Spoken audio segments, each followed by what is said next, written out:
Morning, everyone. Welcome. My name's Damian Humphrey. I'm a partner in the franchising team at Ashton's Legal, and we're joined today by a fantastic panel of experts within the home improvement and maintenance sector. And I'm going to let them introduce themselves in a minute. And what I'm keen to do is to probe them on exactly why this sector is so popular at the moment, why their franchisees are so successful, and what they're looking for in a franchisee. So looking forward to this, really looking forward to this. So to kick off, can I ask each of you to introduce yourself? So I'll start with Alex W. Cool, yeah. So I'm Alex Waite. I'm the Director of Franchise Recruitment at Dream Doors. Do you want to know a little bit more about Dream Doors? Yeah, do you want to give us a bit of info about what Sure. Dream Doors are about? So Dream Doors is a network of 100 showrooms around the country. We specialise in what's referred to as kitchen makeovers, which is effectively transforming a kitchen without having to rip everything out. Typically, it'll be doors, drawers, worktop, and sink, but we'll do appliances, storage solutions, and everything that a kitchen company can do. Yep, we operate in the home improvement sector, which is fantastic. Our franchisees come from a wide variety of backgrounds. It's a sales and management opportunity. They definitely don't fit kitchens themselves. And we've been trading for about 22 years, not franchising for 22 years, but trading for 22 years. Fantastic, fantastic. And Tony, moving to you. Yeah, hi, I'm Tony Reid. I'm from Shuttercraft. And so similarly, ours is a management franchise opportunity, but we fit premium shutters and blinds in people's homes. So it's been a great time for us as people have been stuck at home. Brilliant. And Alex? Good morning. I'm Alex Marsango. I'm the franchise manager and chief operating officer at Prokil. We are a damp and timber specialist treatments company. So we carry out remedial work for both the private and public sector.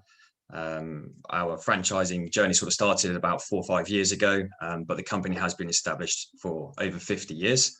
So extensive history and background and quite a wide range of expertise in the field. Brilliant, thank you. Look, there's no doubt, guys, we've been in the middle of a global pandemic, and what I'm really interested to understand is what the last 12 months have been like for you, and what your biggest challenges have been. And Alex, if I can start with you, Alex W. Yeah, of course. Yeah. It has been a challenging 12 months, but actually we're very fortunate to be in a sector that has been pretty resilient at the same time. I mean, we're a showroom-based business, so our showrooms were closed at times. And I'd say the initial lockdown from the end of March last year through April and beginning of May was the toughest. For a time we didn't do anything at all. But our franchisees were able to trade again, and ever since then they've continued to trade even with showrooms being closed. It hasn't been a walk in the park, but we've been very successful. Franchisees have had record months through the pandemic, and as Tony said, with people being at home, spending money on their homes, not going on holiday, it has been very good for us. We feel very fortunate to be in that sector, and we haven't lost any franchisees because of the pandemic, which is brilliant. Great. Brilliant. Alex M, how's things been for you guys? Yes, so I think quite similar to Alex Waite has said as well. In the first couple of months of the initial lockdown, I think nobody really knew what was happening. There wasn't much guidance which came into effect from central government. But what we did is at head office, we looked at our plan, looked at putting policies in place ready for when we did have some news as to how we were going to reopen again. So we saw a couple of months where business did take a little bit of a downturn. But similar to Alex, luckily we didn't lose any franchisees, and subsequently since June of 2020, we have seen quite a good, strong, steady growth. One of the things I think we would all agree is that we're very fortunate that the key central part of the British economy is property. The government are always keen to invest in property and make sure that is something that gets going again to help the economy going. So straight off the back of that, with the stamp duty holiday tax that's been into effect, that's really seen business growth for us since, like I said, sort of June last year. Brilliant. And Tony, just to put a slightly different slant on this, one thing I've been really interested in having spent the last 18 months talking to franchisors particularly, is really the benefit that franchisees have seen of being part of a network throughout a pandemic. So in March of last year, when everything started to happen, the strength of the network became really clear, because we had 30 people pulling together to try and find the best way to continue the business and keep trading. Our product is entirely bespoke, and so unless we can make it into people's houses, we can't really do anything. But we quickly got the rules clear on under what circumstances you could go into homes, and we had quite a lot of people up and down the country measuring for shutters using WhatsApp, working out how we could get at least to very close to the measurements that we needed to, if not quite absolutely there, so we could still quote. But as people tried different things out in their areas and it was fed back in, we really very quickly got to a position where everybody was using best practice. Yeah. And then we saw that wave where people got used to their new circumstances and then started spending money on their homes, and we were really well lined up for that when it happened. Now that's fantastic. And Alex Dove, have you seen that as a result of that support that franchisors give to their franchisees, have you felt that your business has received an edge on your competitors who are independents, perhaps, where they've been struggling more? Well, yeah, absolutely, 100%. It's, I mean, it's not just the support, the business development and the kind of in-territory support that we offer, but it's the economies of scale, that the clout that we have as a big brand with partner suppliers, and being able to leverage that. So undoubtedly, our franchisees have benefited as being part of something bigger. Yeah, that's brilliant. So look, I started off this session by saying, we know that the home improvement and maintenance sector it's ever booming. I'm sure lots of people listening today could name a number of TV programs that either they or their partners are obsessed with and watch every day. All three of you are in slightly different areas within this sector, and I'd actually like to ask all of you, starting with Alex M, why your particular area is so successful, why it's so popular, and why it's popular with franchisees. Yes, so our franchise opportunity is very unique. I believe we are the only franchise damp and timber specialist company actually out there. We are certainly the only ones who are accredited with an approved trade association. So straight away you get your niche market, which many other competitors don't have access to. So we are members of a company called the Property Care Association, which means that people, when they come to purchase properties, they often will have to have someone who is a registered accredited member come out to do that survey from the start and have them carry out the remedial work in order to give the appropriate guarantees. Now, as I sort of touched on earlier, as we all, I think, are aware, the property market has been seeing quite a nice, strong incline over the last few months, which has just meant that our business has grown from strength to strength. And so I think that's what's sort of attracting is that strength. 15% we've seen growth in year-on-year sales from last 6 months compared to the 6 months in the same period of time last year. So fantastic. Yeah, fantastic. And Tony, for you guys, where do you see the reason for the success and being an attractive proposition to franchisees lies? Well, particularly shutters, they've been growing in popularity for a number of years. And as people have been at home, they've fallen more and more out of love with the curtains. It's a difficult thing to order off the internet because you need the expertise to measure and fit. So that's why it's attractive to a franchisor, or a franchisee, and we ensure that we train them up really well. And one thing that we're seeing at the moment is that people are getting out again and having a look at all the work that their neighbours have done over lockdown. So we're really encouraging that sort of, through our marketing, that people get out and emulate the great things their neighbours are doing, i.e. fitting shutters. Yeah, fantastic, fantastic. Alex, turning to you, same question. Sure. I guess, well, I mean, kitchens are very popular. They're the heart of the home. And you mentioned kind of, home improvement programs, but cooking programs, the Great British Bake Off, the kitchen, it's a room in the house that people understand and they know how important it is. So that's what attracts franchisees to us. We're quite a simple concept to get your head around. We're not selling widgets. It's kitchens. Also, our customer demographic, we typically, we'll sell a kitchen to anyone, but our typical customer profile is homeowners aged 55 years and older. And that customer demographic are less affected by recessionary times or economic uncertainty. They're not going on holiday, as I said earlier. They have money to spend. Yeah. So that does attract people to us, and it's why our business has been so successful. No, fantastic. So the other thing I've noticed, and I don't know whether you guys agree with me, that the pandemic itself has been a massive catalyst for change. I don't think it's necessarily caused all the change. A lot of the changes that are happening were already in the pipeline in people's thoughts, but it spurred it on. Where do you see, and perhaps Tony, I'll start with you on this one, what changes have you seen in your business, and what does the next 12 to 18 months hold for you guys in terms of evolving and moving forward? I suppose one thing we've seen for the franchisees is the lead counts have increased massively as people are spending more time at home and they have more money to spend. And we've been working with them to understand how to improve the qualification of those leads.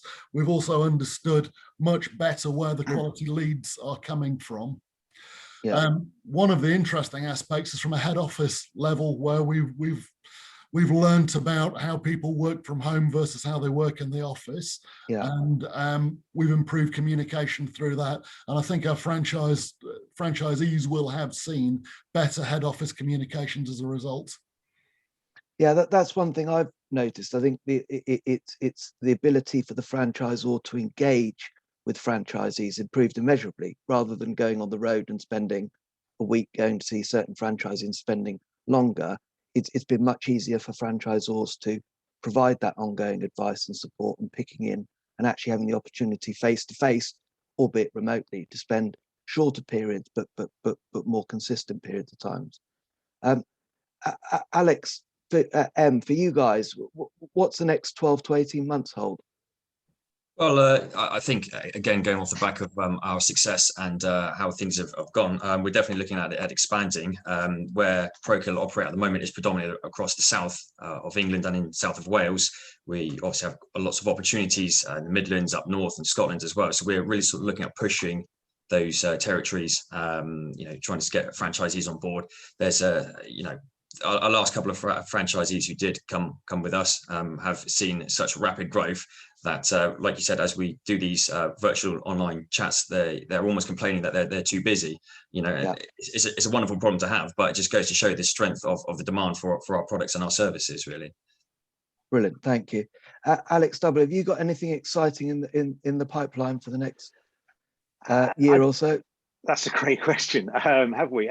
So, there's two sides to it, I suppose. From the consumer side of things, I don't see anything changing. We're going to just be busier and busier and busier, and that's fantastic. But from my point of view, on the franchise recruitment side, you mentioned the catalyst this year, and I've definitely seen that that there's more people looking at our opportunity, because the pandemic has either forced them into making a change, i.e. redundancy, or they've had to think about their lives and decided that really they want to do something different. But actually, by the same token, some of our franchisees who are perhaps mature and have been thinking about an exit strategy at some point, are maybe bringing that forward, because they've done 10, 15 years and thinking, well, actually now's the time to retire and do what I've always wanted to do. So I think I'm going to be kept busy on recruitment over the next 12 to 24 months. No, that's great. That actually leads me into the next thing. I'm really interested to understand what you guys are looking for in your franchisees. And Tony, perhaps you could give us a bit of insight into that first. Sure. Well, shutter fitting is a fairly specialist profession. So we like people who, at least at the start, can be out in the field doing some of the fitting themselves, although we'll completely train them up. But really what we're looking for is people who want to work on the business rather than work in it. So a sales background is pretty good. Our interest in management, some management experience is really what we're looking at. Whereas 5 years ago, we would have been looking for somebody who wanted to be a man in a van for the duration of the franchise. We've just switched the focus around there. Yeah, no, that's brilliant. And in terms of, just by extension, you're looking for someone with management experience, if you like, or to not be an operator, to manage the business. What in your views makes a successful franchisee? I think it is the genuine desire to build that business. So you take a franchise on knowing that a lot of the more difficult aspects of running a business are effectively taken out of your hands, and you can really focus on growing. And we're looking for people that really want to develop that business. So it's a sort of entrepreneurial attitude is probably the main thing that we're looking for. Yeah, okay. And Alex, turning to you, what sort of characteristics are you guys looking for? Anyone listening today that's considering joining your network? What are the typical characteristics that you guys look for in a franchisee? Which Alex? Sorry, Alex, let's go with Alex M. Yeah, so the characteristics we're looking for, I think it's sort of similar to what Tony was saying as well. We're looking for someone who's potentially in the first instance, whilst we're doing the training, can have the capability of learning the full ins and outs of the business and being able to fully understand how everything operates. We do really want someone who has that passion and has a drive. I think some people are a little bit naive in thinking that a franchise is a quick, easy win to getting a lot of money, whereas we do want someone who is dedicated and perhaps is going to be out the mindset of doing a normal Monday to Friday 9 till 5, because while a new franchise starts off, that's not what's involved. Yes, it's something down the line which you can get to, but you have to be a hardworking individual with the foresight of looking to the future and the opportunities which are available. Yeah, okay, thank you. Alex W., I think that leads very nicely on to the next thing that I wanted to understand, and it's not quite a chicken and egg, but it's the big question is, do you want a franchisee that's got experience in your sector, or do you want to take a franchisee that knows nothing about what you do and to train them up? Again, it's a great question. And if I look at our network, 100 franchisees, 4 or 5 of them have come from the kitchen sector, 95 haven't.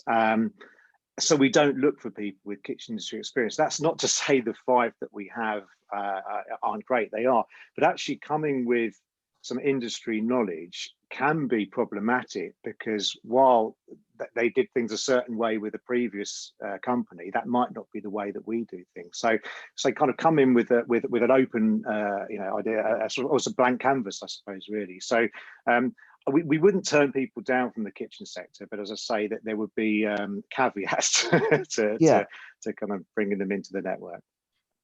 No, sometimes a blank canvas is useful. Absolutely. And for us, it's actually less about skills and it's way more about attitude. And what both Tony and Alex have said kind of resonates with me as well. Running a franchise is hard work. It really is hard work. If you've got the right attitude and you're prepared to graft, you'll be okay. And listen to the franchisor as well. Yeah. And I think that's always the difficulty, isn't it? Is the journey that a franchisee goes through with the franchisor. Franchisees got different demands at different stages and therefore it's keeping that ongoing communication, and that communication changes over time.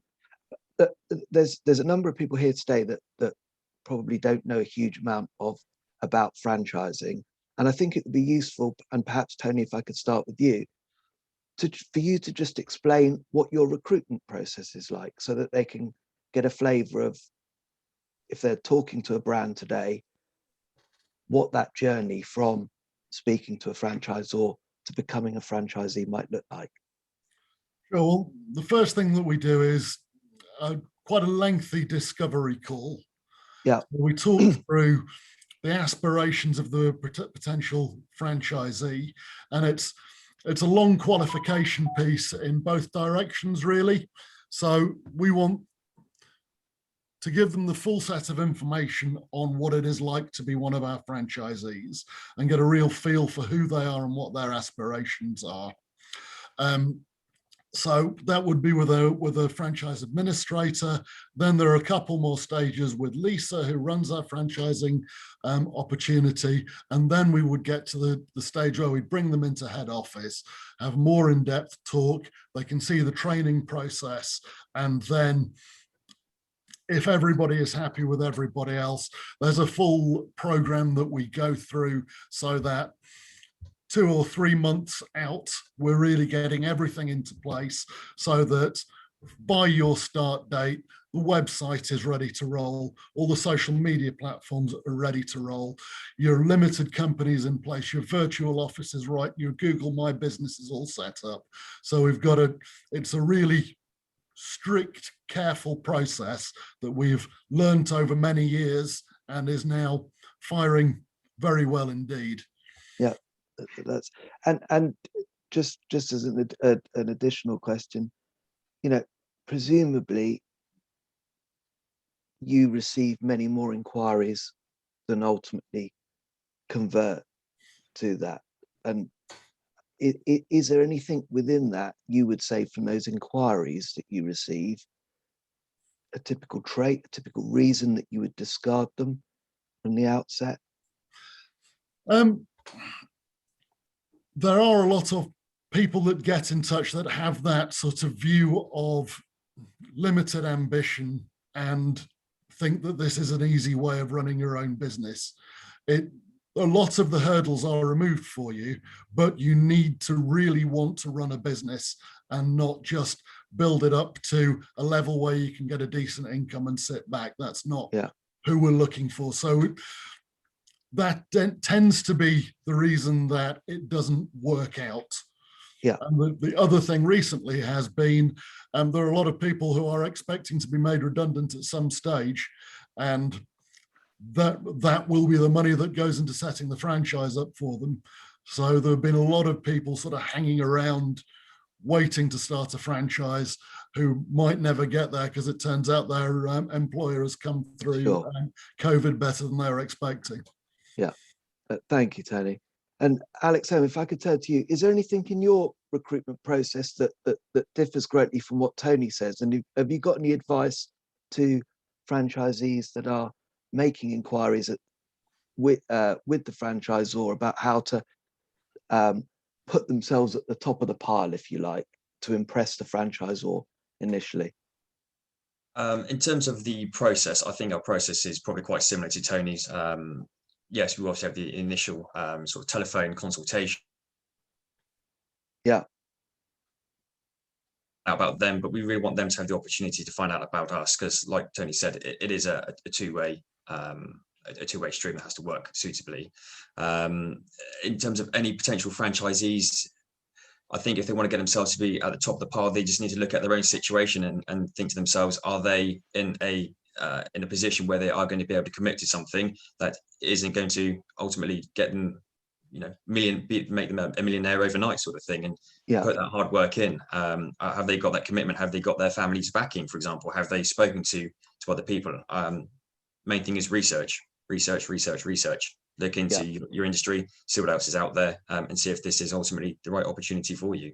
Yeah, thank you. And Alex W., if I could turn to you now, what I want you to do is sit on the other side of the fence, okay? you spend all day talking to franchisees, going through the process.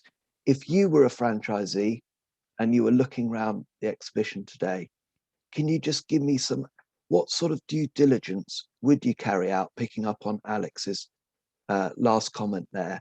How would you go about researching a particular franchise? What would you look into? And, any advice you can give anyone? For sure, yeah, absolutely. I mean, there's a ton of franchises out there, a ton of great franchises out there. And obviously, I'd look at something that's going to interest me. There's lots of ways of making money, but choose something that you're going to be interested in. It will take over your life in a good way, but really make sure that it's something you want to do. As Alex said as well, having the support of your family, things like that, really, really important. And then when you start to engage with a franchisor, these days, I started many, many years ago. These days, it's easier to find out about brands online. There'll be videos, there'll be testimonials and things like that. So, I would do my research. And then when you start to engage with a franchisor, it is a two-way process, and kind of understand that, and if a franchisor does kind of push back, it's for the right reason, and really would want to understand why you want to be part of that brand as well. And then just make sure it stacks up. Make sure it stacks up financially. Can you afford it? Will it give you the income that you want? And whatever process that a franchisor takes you through, make sure you get to speak to some franchisees because they've been in your shoes. And make sure that you do that. We insist upon it, as I'm sure the others do as well. Yeah, and within that, Alex, do you allow potential franchisees to speak to anyone in the network? Yeah. Absolutely. Yeah. They can find their details online. Absolutely no problem. The one thing we do ask out of courtesy is that let us know who you want to speak to and we'll introduce you, because if you walked in unannounced to one of our franchisees, they'd be polite, but they probably wouldn't tell you everything because you could be a competitor. And also, to be frank, our franchisees are very busy running their own businesses, and I'd rather they didn't do my job and perhaps waste their time with 100 candidates who we wouldn't recruit, but speak to people who are suited. Yeah, thank you.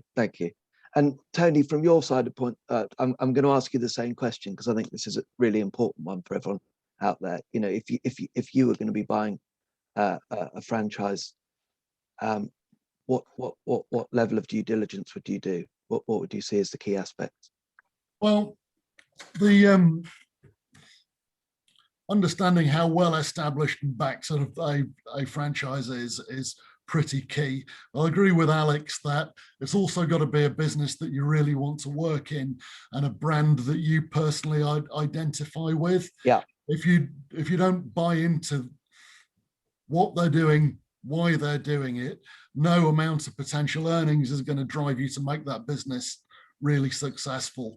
Talk to the people within the business, see whether they're properly enthused by it, see how they talk about the overall franchise.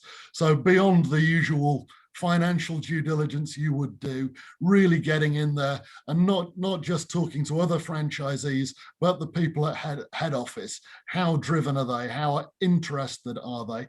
How much do you feel you'd want to be talking to them on a day-to-day basis?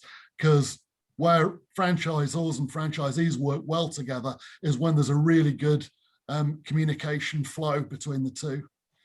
Thank you. That's really helpful. Right, we've got 1.5 minutes. I'm going to ask each of you. I want a very, very quick answer. Just a top tip to give to any franchisee out there as they're considering various franchise opportunities out there today. Alex M, I'll start with you. One top tip for potential franchisee, I think I just have to come back to do your research. Yeah, thank you. Alex W. Choose a home improvement franchise. It's a great sector to be in. and Tony, if it's not choose your franchise, what would it be? Well, obviously choosing Shuttercraft is correct, but it's pretty much reiterating what I said before. It's follow the passion, follow what you want to do, and look for passionate people that want to drive your business forward. Okay, thank you. Now, I don't know. I've got one question here in the chat box, and it's this. And I'll pick on Alex M as your face is nearest to the question on my screen. if someone's considering starting a franchise in London, would it be better if it's in greater, say the Kingston area, or central London near Battersea to start with? It says in case you aren't already around. But I think the question there is, are you better off in for your franchises in I'll rephrase the question, I think, because are you better off having a larger territory to operate, or concentrating on a smaller territory and commercializing that? Yeah, well, I mean, from our point of view, we have our territories all set out for our franchisees, which I expect most franchisors do have. There's pros and cons to every single location. And again, it will come down to, like I keep saying each time, do some research. You want to know whether or not that's going to be the area you ultimately want to be operating in. You want to know what your competitors are like there. You want to know what your pricing strategy is going to be like and how it would affect those sort of things. So there's a lot of different aspects to consider when deciding where you want to be. You might decide that potentially, yes, I'll go for central London, but then you're going to have to realistically look at the amount of competition that you're going to have. Driving around, you know, with our industry, driving to appointments, you can go 2 miles down the road and take you 2 hours in London. Whereas if in other locations, you know, 2 miles is a 2-minute journey. So brilliant. Thanks, Alex. I think actually we've wrapped up. I think probably that last bit, I think Sarah's given me a shout. So I think there's no one joining. Thanks for your time, guys. Thank you very much. Nice to meet you.